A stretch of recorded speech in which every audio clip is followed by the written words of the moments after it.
Are older Americans prospering while younger generations are left with a smaller slice of the pie? New research from the Pew Center this week shows that the median wealth of older households has grown 42% in the last quarter century.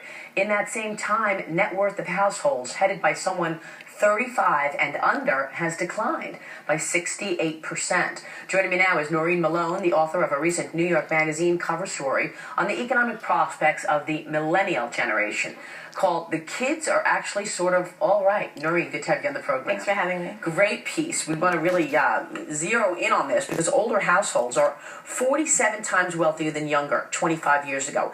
That number was just 10 to 1. Right. What happened?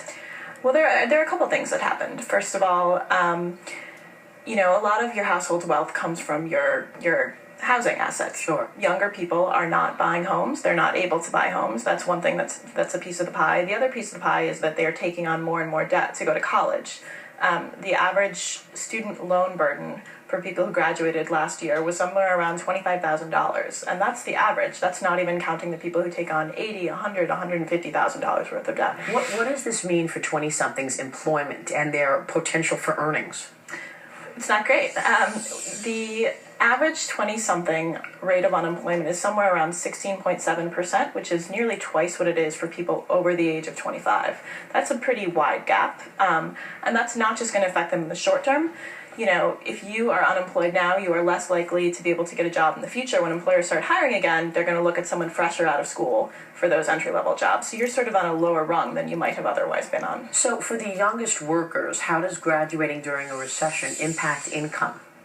Well, there are several studies that say different things. One says that on average, you make $490 less a month, which is a pretty remarkable number if you're at a low, income number generally. That's, that might be your student loan payments. That might be the difference between being able to live on your own and having to move back in with your parents. People with college education still more employed than those without. Yes. But does the current environment change how young people are planning their careers?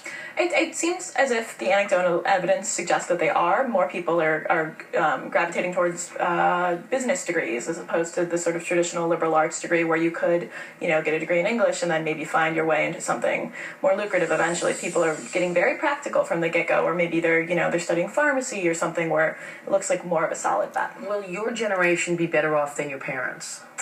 Well, that's an interesting question. I hope so. I want to think so. Most Americans think we will not, but most people in my age group give my answer. I hope so. I think so. And they might be referring to things other than wealth. They might be referring to lifestyle, to happiness, which is an interesting shift in attitudes. And why has the younger generation been hit so hard in this recession? Well, there are a couple things. Psychologically, it's something that we were not ready for. We grew up in this time of unparalleled economic prosperity. Many of us were born in the 80s and grew up in the 90s when it just seemed like boom times everywhere. So psychologically, that's been a bit of a hit. We've prepared for that. And then, just the simple fact that, first hired, first fired, or if you are the low man on the totem pole, you're going to be the first person to go, and so that is one very simple reason. Very, really interesting statistics here and a tough story. Good to have you on the program. Thanks for having me.